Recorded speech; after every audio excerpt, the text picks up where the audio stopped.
आणि आता मोठी बातमी कोरोना लसीकरणाच्या ड्राय रनची। गेले कित्येक दिवस आपण ज्याची वाट बघतोय त्या कोरोना प्रतिबंधक लसीकरणाची रंगीत तालीम आजपासून देशभरात सुरू झाली आहे आणि यासाठी महाराष्ट्रातल्या 4 जिल्ह्यांची निवड झाली आहे। यात पुणे, नागपूर, जालना आणि नंदुरबार या 4 जिल्ह्यांचा समावेश आहे। इथे रंगीत तालीमही सुरू झाली आहे। 4 जिल्ह्यांच्या प्रत्येक 3 आरोग्य केंद्रांवरती लसीकरणाचं प्रात्यक्षिक होतंय।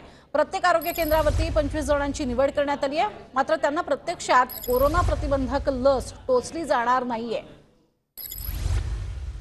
साधारण किती वेळ लागतो, कशा पद्धतीने हे लसीकरणाचं काम होतं, या सगळ्या संदर्भात अर्थातच ही प्रक्रिया असणार आहे, ही रंगीत तालीम असणार आहे, ज्याच्यामुळे काय नेमक्या अडचणी येत आहेत हे सुद्धा आरोग्य विभागाच्या लक्षात येणार आहे।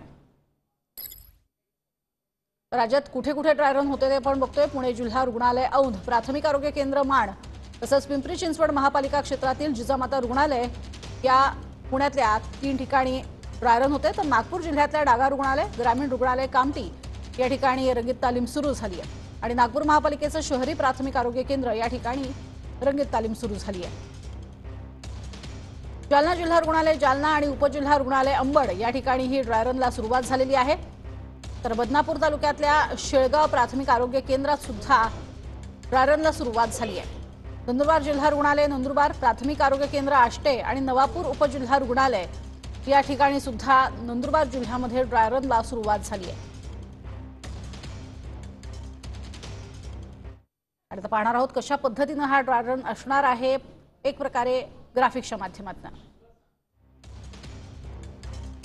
पहिला टप्पा आहे सर्व शासकीय आणि खासगी आरोग्य कर्मचाऱ्यांना आधी लस मिळणार आहे। दुसऱ्या टप्प्यात आघाडीवरती काम करणारे जे कर्मचारी आहेत त्यांना लस मिळणार आहे।